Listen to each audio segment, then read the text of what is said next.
I would like to file a motion to have charges all dismissed due to the Speedy Trial Act. And I don't think it's very fair that with having to go against people that have 8 years of schooling versus my hour and a half. Like, there's no way that will have 30 days to be able to study and defend myself from the time of this trial. You gave me bogus laws to look up and information, and you were biased. I would suggest you apply for a lawyer instead of just complaining about. All right, everyone. Today, we have one of the most clueless sovereign citizens I've ever seen. It's hard to believe people like this still exist in 2025. This guy can't even read, yet he thinks he can walk into court and defend himself like a legal expert. His main argument, he says he's not getting a fair trial because he only had an hour to study the law, while the prosecutor spent 7 years in law school. You can't make this up. That's like entering a marathon without training and complaining that professional runners had more time to prepare. This is going to be painful to watch, but also pretty entertaining. Let me know what you think in the comments. Now, let's dive in and see this guy get completely shut down by the law. People of the state of Michigan versus Benjamin Macario Martinez, 237407ST, 226707ST, and 162435FY. Concerning the matters then we were set over from last time, Mr. Downing, in regard to the underlying matters that are left open, has there been any progress? Your Honor, an offer, I believe, was extended to Mr. Martinez by letter dated June 8th, while he's been incarcerated in the jail. We have not heard what his response is, so I will leave it to Mr. Martinez whether he wishes to enter a plea pursuant to that on the 2 files he has to that offer, or seek an adjournment. All right, we're also here for sentencing on a number of contempt. So in regard to the 2 open charges, Mr. Martinez, and your proceeding here today in general, are you choosing to proceed without a lawyer here today? Yes, I am, Your Honor. So concerning the 2 files that remain open, 6707 and 7407, Ms. Cass apparently sent you another offer after we had court last time. Mr. Martinez, I have no idea what that offer is. The court is not part of any plea bargaining.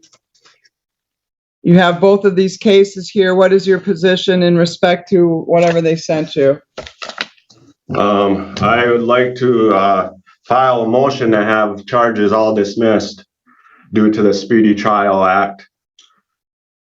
And also, I didn't get, last time we were in court, I expressed to the court that I wasn't able to have reasonable time or an adequate law books. They're old. I only got an hour and a half. I only know some rules for an hour and a half of studying. So out of freedom of speech and the rules of professional conduct, I'd like to read my motion. Wow, this man can barely read, yet he wants to stand up in court and read his own motions like he's some kind of legal expert. Be honest, what do you guys think his reading level is? I'd say maybe 6th grade, and that's being generous. But the real kicker? He's actually complaining that he didn't have enough time to study the law. Like, does he really think the judge is going to put his case on hold for the next 6 years so he can go get a law degree? The entitlement is unreal. Back in my day, if you didn't know how to do something, you found someone who did. You didn't throw a tantrum and expect the world to cater to you. The court has already given him options. Hire a lawyer, take a public defender, or represent himself if he actually knows what he's doing. But clearly, he does not. What's next? Is he going to ask for a delay so he can get sworn into the Supreme Court? Let me know what you guys think about this guy so far. Now, let's jump back in. All right, go right ahead.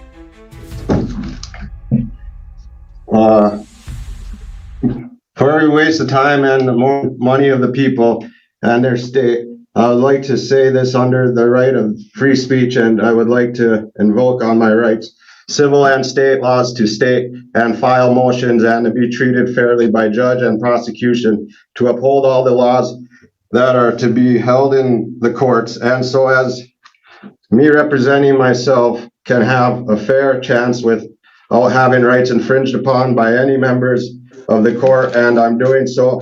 I'd like to file a motion to have all charges dismissed upon my rights being infringed and violated due to these reasons, rights to speedy trial, and to have adequate time to with representing myself, and in doing so, these are my civil rights and need to be enforced and protected. Not enough time to study, even after motion, or the judge throughout plea, not able to study in a reasonable time, having defended myself when it was brought to the court's attention and prosecution. If need to, it's all on court record, transcripts and rights of trial by jury, and adequate time to have my own witnesses, which are under the time frame, and the prosecution knowingly didn't explain what or help me, which is repugnant and biased by the court, and for also the court saying and giving false advice, and also for my bond being excessive and also biased in setting bond by stating it's more than fair when I was unable to bond out,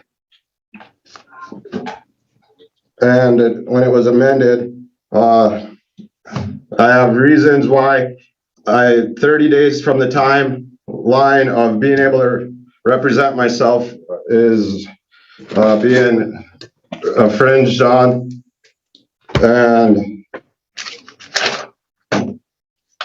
I'd like to have my trial by jurors, and these are the few offhand as to why. Most of the Speedy Trial Act and also False Pretense Act 774.49, they have to abide by all Supreme Court rules and also rules of professional conduct.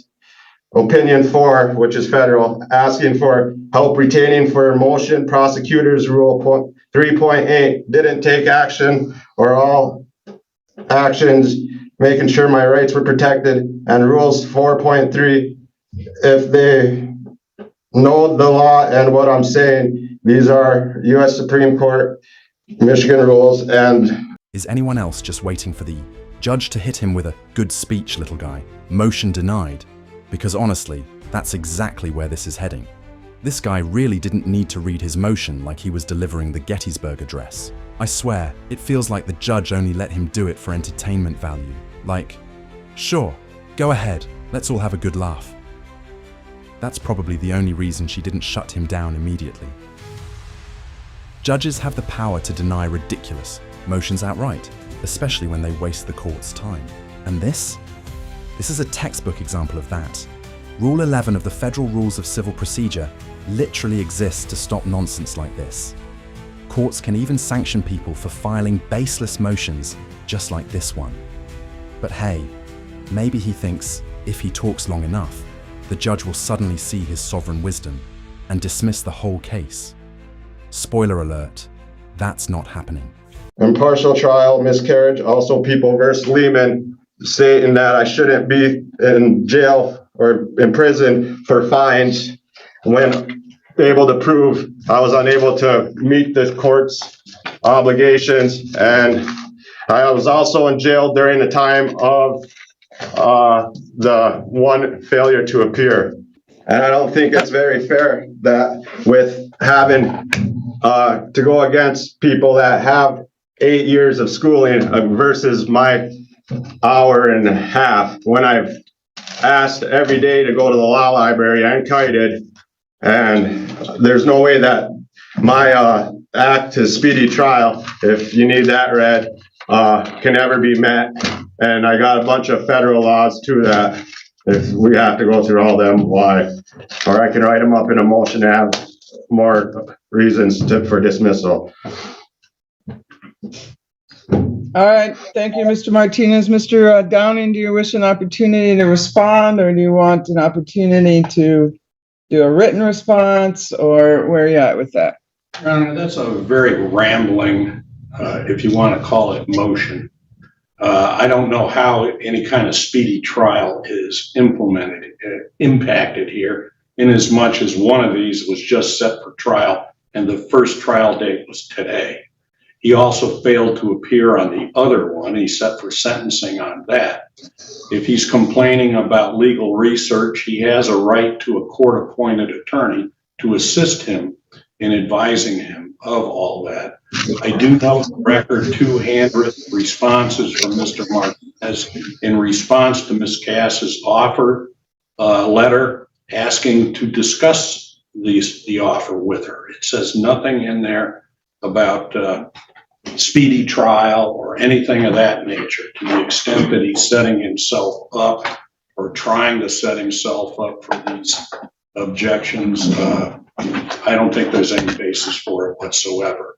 But if the court would like a written response, we would need a transcript of what he has rambled on about here in order to decide what it is exactly he's arguing.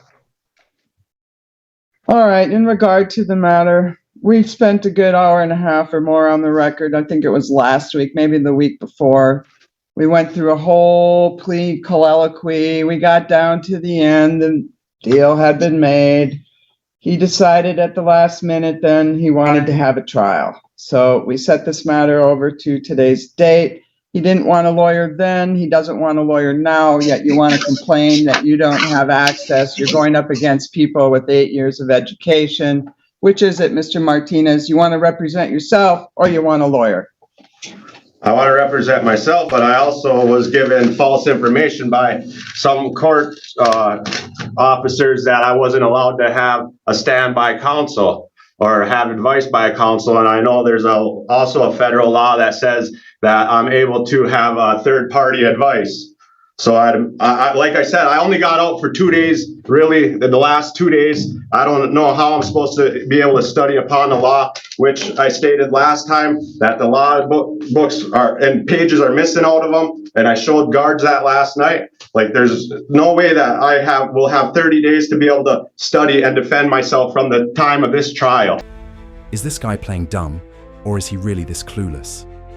I'm leaning toward playing dumb, because there's just no way someone could be this ignorant while staring down actual jail time. This isn't a high school pop quiz. You can't just wing it and hope for the best. His entire defense falls apart with one simple fact. He could have a court-appointed attorney for free, but instead of accepting free legal help, he'd rather waste everyone's time filing nonsense motions and then complain that he only had an hour to study for court. Like, did he think this was an open book test or something? He reminds me of that one kid in school who clearly didn't research his presentation, but instead of admitting it, just starts making stuff up and hoping nobody notices. Newsflash, we all notice. What do you guys think? Is he playing dumb, or is this really just who he is? Let's dive back in. And it states that there's a federal law that, and if you want to see the Speedy Trial Act, I have it right here. I can read it off. Pretty familiar with that. I've been at it about 35 years now. Okay. So in regard to the matter, Mr. Martinez, your motions are denied. In regard to your lack of a speedy trial issue, the following is my finding. One, first off, I'm going to sentence you on all of these failures to appear in contempt of courts. Last week, you had the opportunity. I dismissed and purged 2 of them. If you pled on 2 of them, we got through the whole plea colloquy on that, and you didn't want that either. So then we went through the hearings, and I found you guilty of 4 contempts because you failed to appear 3 times and you haven't paid. We're looking at a 2016 case that you still haven't paid on. So this is my sentence. You want to say anything in respect to your failures to appear sentencing before I impose sentence? Mr. Martinez.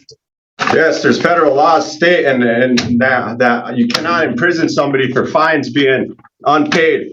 And I already told you that I can prove that I wasn't there. You guys know the law. You're supposed to uphold it on both sides. I know that. Well, I made my findings. You are able to appeal anything you wish. You gave me bogus information. You're not supposed to give me legal information. That's not you're not supposed to do that. The only thing you can tell me is I can go by representation or I'm allowed to have an attorney. You gave me bogus laws to look up and information and you were biased. So there's another reason. Well, Mr. Martinez, your objections are noted for the record and preserved. In regard to the matter on the failure to appear and failure to pay in 162435 FY, I'm imposing 45 days in jail, 23 days of credit on both counts. In respect to 226707 ST, 2 failures to appear, 45 days in jail, credit for 23 days concurrently with the other case. However, at this point in time, Mr. Martinez is 1, serving a sentence, 2, has failed to appear numerous times in this trial previously, including several trial dates that were set timely. And the reason that it's not going to trial, for example, I gave him a timely trial date back on April 29th of 22. When he didn't do us the courtesy of bothering to come to court. So I am finding under the court rules there is good cause and clear and convincing evidence that's been demonstrated that he's likely to fail to appear for future proceedings should I give him a PR bond on this case. So for those reasons, I'm leaving the bond in place. We'll set a firm trial date for July 10th. We'll trail the new file along. And if you change your mind about a lawyer in the meantime, Mr. Martinez, you can make the request to the district court clerk. She'll refer it to the Michigan Indigent Defense Commission. They'll decide whether you qualify. In the meantime, the sheriff has the purview of the resources over there. You're entitled to use the jail resources. The sheriff is the one that's going to decide what the time parameters are. I don't have any control over the sheriff. So you can complain. Your record is set. You have made your record. It's all preserved here today. But in respect to the issue, if you really want to have some assistance and get some meaningful legal advice, I would suggest you apply for a lawyer instead of just complaining about it. But that might actually get you some. Perfectly said. This judge did a great job. Honestly, she could have shut this guy down a little faster, but then we wouldn't have gotten such a good laugh at his expense. Seriously though, what was he thinking when he walked into court today? Did he actually believe he was about to finesse his way to victory when he could barely read off that crumpled up piece of paper he probably found on the jail floor? This is exactly why knowing your rights is important. Not so you can spout made up legal nonsense, but so you don't end up like this guy, embarrassing yourself in front of a judge who has zero patience for games. At the end of the day, courts don't play around with nonsense like this. The judge was pretty chill and even gave him a few words at the end, but let's be real. No court is going to take your motion seriously when you literally have free legal representation available. It just makes no sense. This was probably one of the dumbest arguments I've ever heard in my life. He was basically a walking example of what not to do in a courtroom. The law isn't some choose-your-own-adventure book where you get to make up the rules as you go. But hey, at least he gave us all some solid entertainment today. Alright guys, I'm going to wrap it up here. Let me know what you thought about this guy. Typical sovereign citizen nonsense. I'd probably rank his reading level around 6th grade. Actually, scratch that. Maybe 3rd grade after